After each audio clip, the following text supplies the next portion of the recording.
Judul presentasinya kolaborasi. Bukan tanpa alasan kita memilih kolaborasi, karena Telkom berintensi untuk menggarap industri pendidikan lebih baik lagi.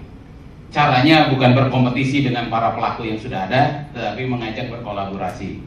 Kolaborasinya yang digunakan adalah kendaraannya kita bilang ICT, Information Communication Technology. Kita tahu ICT perkembangannya sangat luar biasa, sudah merambah ke berbagai sektor termasuk ke pendidikan. Nah, disinilah menariknya, tadi sudah disampaikan bahwa Telkom ingin masuk ke bisnis ini sebagai apa?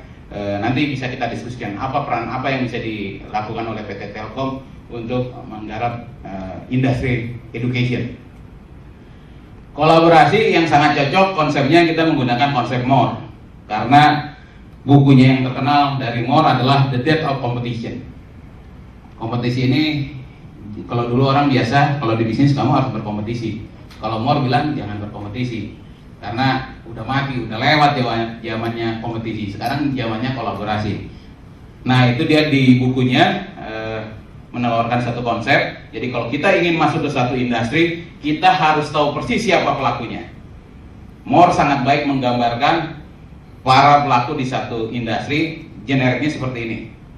Jadi dia ada core contributor di satu industri, siapa core contributornya.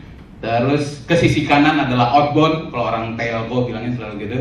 Outbound adalah ke sisi pelanggan, dia bisa men-serve jasa ke end customer itu melalui direct atau melalui channel. Nah, sini ada di distribution channel, terus ada di end customer. Karena konsepnya MORE ini sangat broad, sangat lebar, dia juga menyarankan juga, coba lihat, kamu jangan hanya berdagang dengan customer kamu, tapi kamu juga harus mikirkan customernya customer. Ini sangat luar biasa konsepnya. Jadi begitu lebarnya konsepnya. Di sisi inbound ada direct supplier, di sisi ini adalah institusi yang men-serve core kontributor untuk bisa core kontributor ini men-service atau mendeliver servisnya. Selanjutnya juga dia menggambarkan, memetakan supplier of supplier. Ini adalah supplier yang mensuplai ke suppliernya core kontributor. Selain itu adalah sisi supplier of complementary. Suatu service mungkin tidak bisa dikemas tanpa ada komplement dari service yang lain. Nah, yang bulatan pertama itu core-nya di sini disebut core business satu industri. Lebih luas dari core business adalah extended enterprise. Nah, saat ini kita berbicara dengan ekosistem. Ekosistem ini melingkupi core business, extended enterprise, dan juga institusi-institusi lain yang ada di luar extended enterprise. Pertama adalah stakeholder.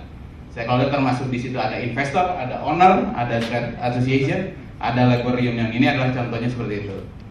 Selanjutnya adalah government agency yang meregulator atau regulasi dari suatu bisnis. Ada juga ada lembaga-lembaga yang berdekatan dengan pemerintah. Di sisi lain yang paling bawah adalah competing organization. MORE bilang jangan kompetisi. Jangan kompetisi maksudnya silahkan berkompetisi, tapi kompetitor itu jangan dibikin mati.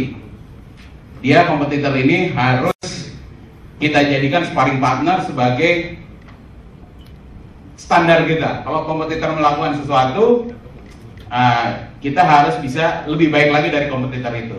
Bukan untuk mematikan, tetapi kita jadikan sebagai patokan. Kalau dia bisa berbuat baik, kita harus berbuat lebih baik lagi. Di sisi lain, kompetitor juga bisa melihat kita berbuat lebih baik, dia harus berbuat lebih baik, sehingga makin lama terjadi kemajuan. Itulah makanya bukunya The Death of Competition. Nah, dari peta ini kita petakan ke industri pendidikan. Siapa sih pelaku-pelakunya? Lanjut. Jadi kalau core kontributornya di industri pendidikan pasti ada lembaga pendidikan formal. Itu seperti kita ketahui dari TK sampai dengan perguruan tinggi. Ada lembaga pendidikan non formal, pasti itu seperti kursus dan lain sebagainya. atau eksekutif kelas, itu termasuk di lembaga pendidikan non formal. Ada pengajar, end customer-nya siapa? Ada pelajar, ada karyawan, ada profesional. Supplier-nya siapa? Ada retail bookstore, library, facility, dan tool provider.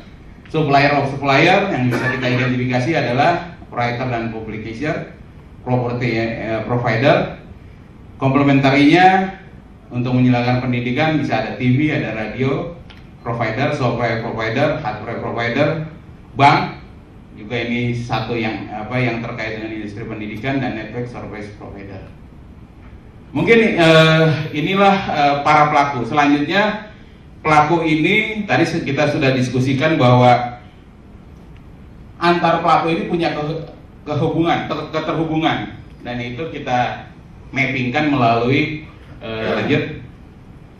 dari garis-garis yang kita lihat di sini. Garis-garis ini adalah kita coba memappingkan atau memetakan hal-hal apa saja yang bisa didigitalisasi, yang bisa menghubungkan antara dua institusi, misalnya lembaga pendidikan formal dengan pelajar, lembaga pendidikan formal dengan perpustakaan.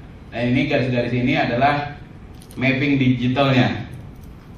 Selanjutnya, secara detail bisa dilihat di sini adalah contoh-contoh servis yang diberikan, ya, hubungan servis dari lembaga pendidikan ke pelajar yang bisa digitalisasi. Contohnya adalah jasa pengajaran, sertifikat, mungkin ijazah sih belum bisa didigitalkan, ya, tapi mungkin suatu saat kalau sudah ini ijazah nggak perlu lagi dicetak, gitu ya.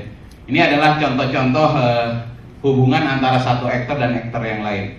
Jadi ini sebagai pengantar saja, pengantar diskusi. Selanjutnya kita akan banyak berdiskusi, nanti akan dipandu oleh Pak Alberto. Terima kasih.